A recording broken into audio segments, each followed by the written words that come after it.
taking a break from his busy schedule of hand-washing and rewatching Tiger King. It's time for BSing with Big Nate.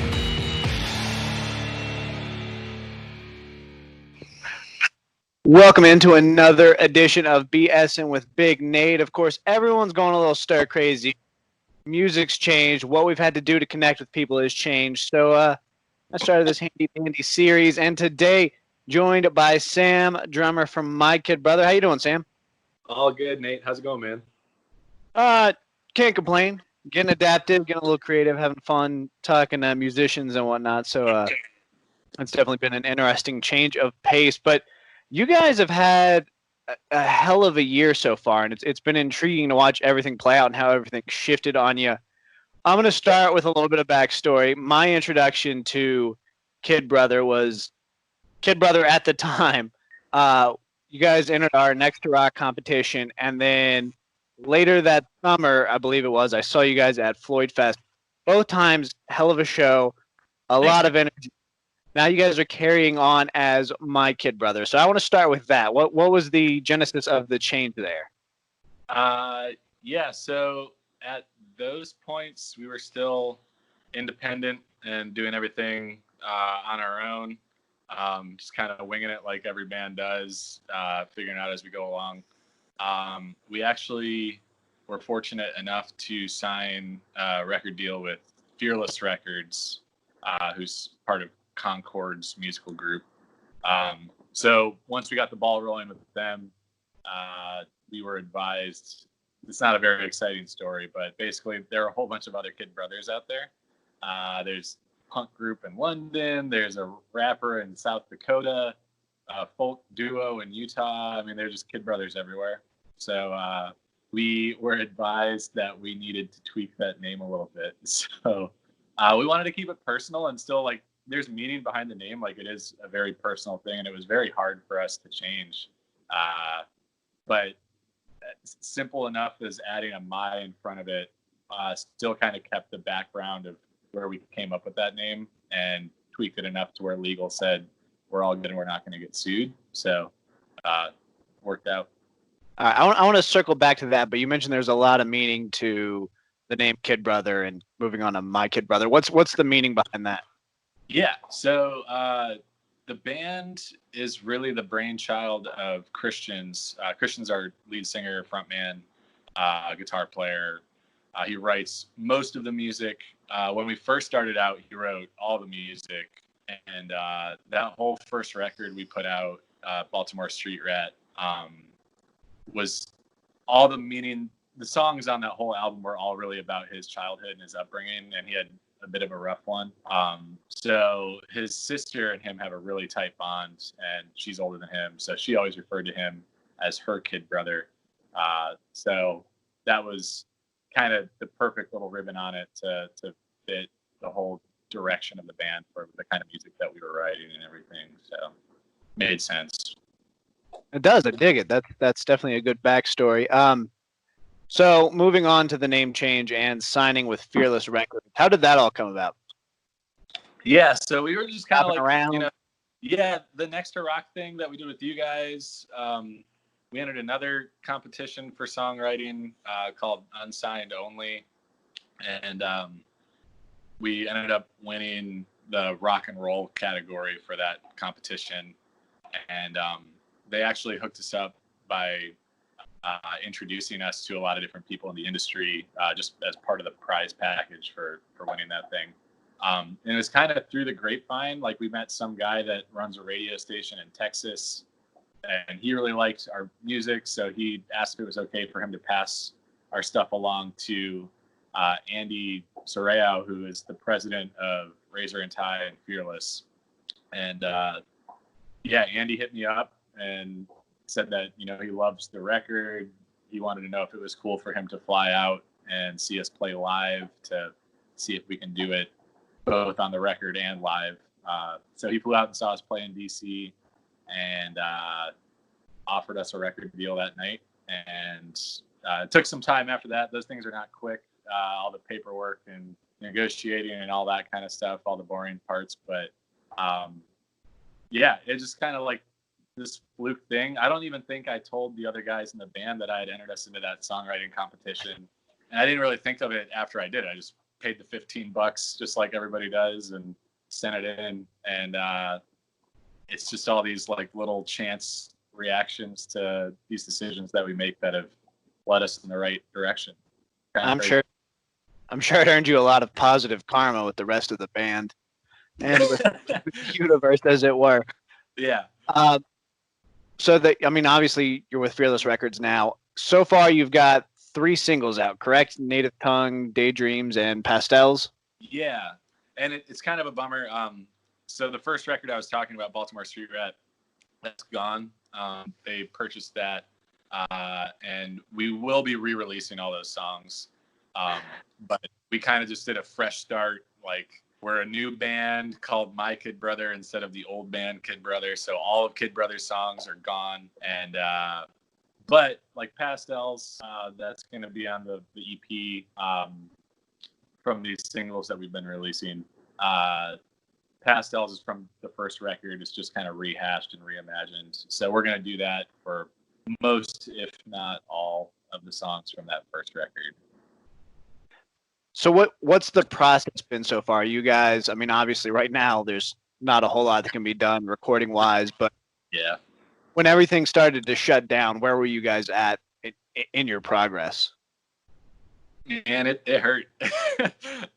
So we were scheduled in February or January. I don't know. Early 2020, we were scheduled to go on tour with Angels and Airwaves. And Tom DeLonge got like laryngitis or something, so they postponed those dates to May. And we're set to be on those shows with them in May. And now COVID-19 is going on, so all those dates are canceled. We had other tours in the works that we were very excited about, some festival things, which might still happen, but our fingers are crossed, but not super optimistic. So yeah, we were kind of in this like, cool, we just signed a deal. It took a long time, like I said, to like kind of work out all the paperwork with them and all the negotiating. So once we finally announced cool, we just launched a Fearless. Now everything's put on hold because everyone's quarantining. We can't play live shows. We can't get back into the studio. We're still super active. I mean, we all live together, so we're quarantining together for the most part. So like we're still able to play music and goof around together and just put out weird content of us just being bored and getting stuff to do together. But yeah, it's not quite the track we were on at the moment. We thought this was going to be the time that we were out on the road playing a bunch of shows and getting out there. You guys have, like you said, you live together, so you have a unique scenario. You guys have done a pretty good job of getting out there and still doing stuff. You've taken over Fearless's Instagram page. You've done stuff for Alternative Press. Like you guys are still getting out there. So what's on the agenda coming forward? Any more tricks up your sleeve like that? Yeah, more of that kind of stuff. We're just having fun with it. I mean, when we're talking about what we can do to keep active, it's just us doing the stuff that we like to do personally. So like we're cooking a lot together. We might like put out some goofy cooking videos. We've been working on new merch and things like that. Dylan, our guitar player, is an amazing graphic designer.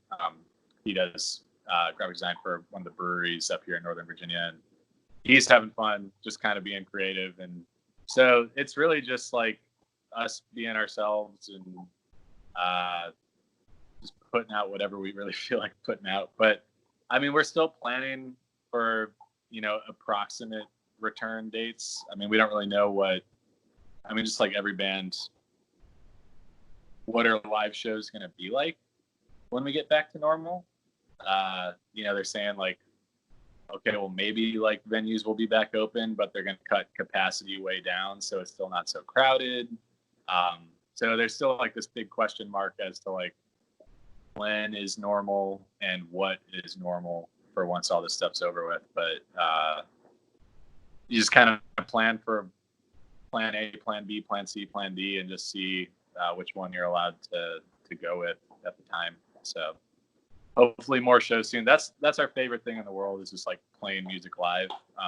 Studio is a lot of fun, but live shows and, you know, driving around in our van and playing music is just the best thing. So we're hoping to get back to that. The love definitely translates. Like I said, saw you at Floyd Fest, both sets. There was the one on that back porch stage, and it was just crazy. It was so much fun to check that out and enjoy that. It didn't, for a lot of Floyd Fest in my experience, it's kind of more laid back, not as much interaction. You guys just brought the noise, as it were. Yeah, that's and especially I think Richard went bananas. Our bass player, who is, I think he ended up cutting his hand. Like, I remember there being blood at some point. yeah, that happens. I don't know how he does it, but like he just plays so hard. I can count at least 3 or 4 shows that he's ended up like probably needing stitches kind of cut from playing guitar too hard. Yeah, he's our bass player, but he's also like an amazing guitar player. So we have a couple songs where we'll switch instruments a little bit. And yeah, that Floyd Fest, the back porch kind of venue that they had there, I think he like ended up going out and standing up on some bench in the crowd. He climbed across the benches. Like, I vividly remember, like, that was the standout moment for that Floyd Fest for me. Richard just going out into the crowd. I'm pretty sure, I may be like am creating a legend, but I'm pretty sure he was shirtless and not wearing shoes or any like foot covering. He rarely wears shoes. I live with Richard, so yeah, he's shirtless and shoeless most of the time. Sometimes pantless, just depends. But luckily, none of that at shows or anything. But yeah, that sounds right. I don't remember exactly, but I wouldn't be surprised if that's how it was. And another thing, speaking of live energy and kind of that transition, middle April, you guys released a video for Daydream. Firstly, I've got to ask, was that the scheduled release, or are you guys like, well, we're not doing anything, let's get this out? We had actually pushed that back a while. Like, I think the first time we filmed it back in January. So initially we planned for like a February release and then a March release. And then, you know, we just kept pushing it back with everything, just trying to get the timing right. And eventually with April, it just felt like, you know, we'd put out the first 2 songs. We really wanted to keep the momentum going. Native Tongue and Pastels have done, we've gotten a lot of good feedback on those tracks. So people wanted more, and we have more songs recorded, and like we can't wait to release them all. So like the band's really hungry to just give the music out and just put it out there so everyone can have it. But we're just trying to make sure that we're doing the smart thing with like the timing of everything and building up the hype and all that. So Gotcha. What was the shooting process like for that video? Because you guys did that in a bar up in Leesburg, correct? yeah, so most of us live in Leesburg, and most of us work at that bar. So we ended up filming on site. The owners are really good friends of ours. Chris and I have worked / been friends with them for like 7 years now. And they were really excited for us to film it there. They were actually expanding the restaurant at that time. So they had this like whole additional part of the restaurant that was just open under construction. So that was like a Friday night that we filmed it. There on the other side of the wall from us, there was a DJ and probably 100 people on a dance floor.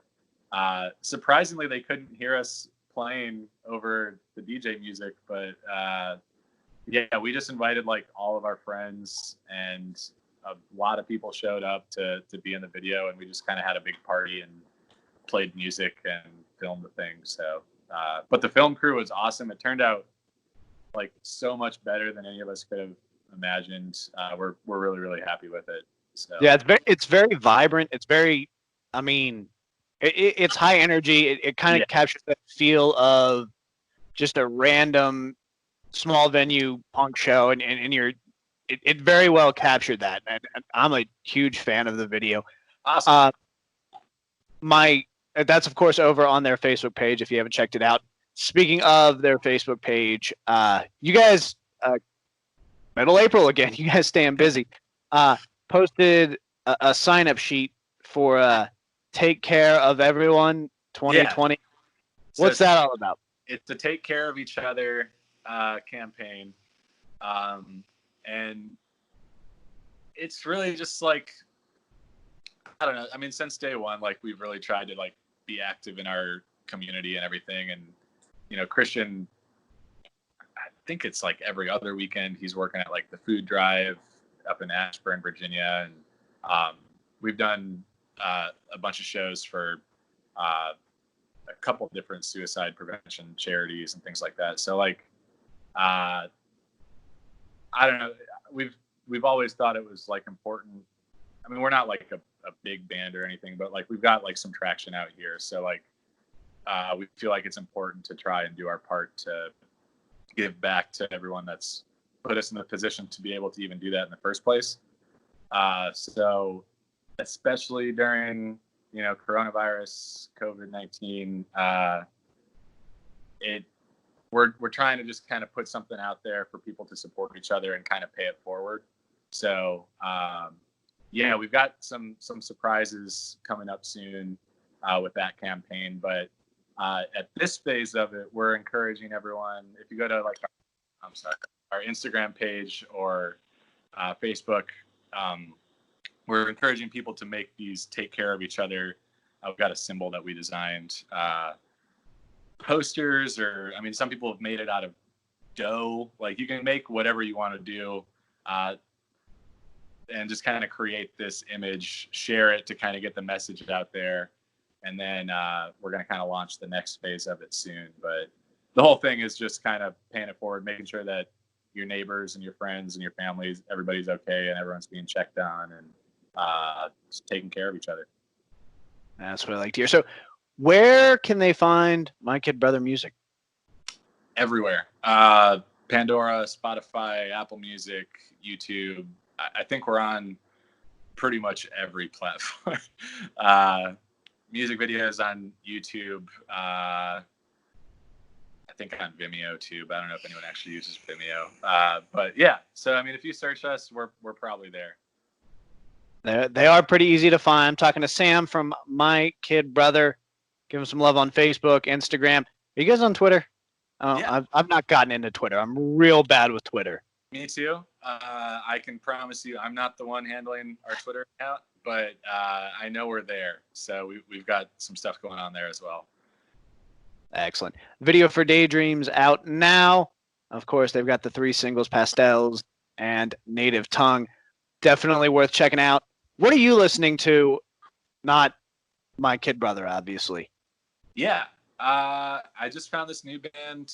I don't know if they're new or not, but they're new to me. The Rex.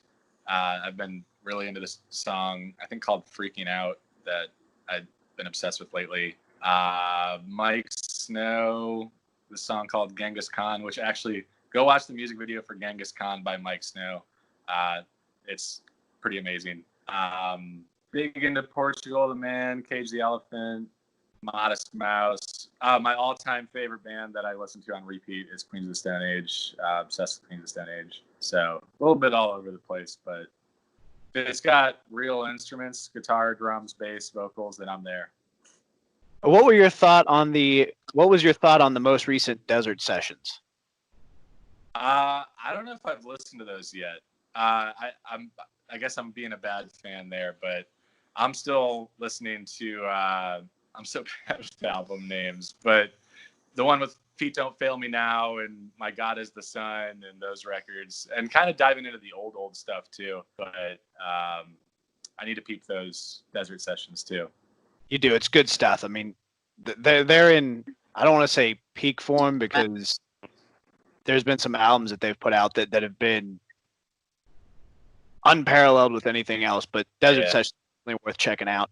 I'm gonna have to check that. And you know, it's crazy because back in like high school, I was a really big Mars Volta fan, and their drummer John Theodore is now, I think, for the last 2 or 3 Queens of the Stone Age records, playing drums for Queens of the Stone Age. and they played in DC. They don't play in DC very often, but they played there, I think, last year when the Anthem first opened up. And getting to see my favorite band with my like all-time favorite drummer was about as good as it gets. That's probably the best show I've ever been to. Love it. All right, Sam, thank you for taking time out of your busy schedule to join me. And we'll go ahead. We'll post some information with this. And, yeah, hope to talk to you again. Thanks. Appreciate it, Nate.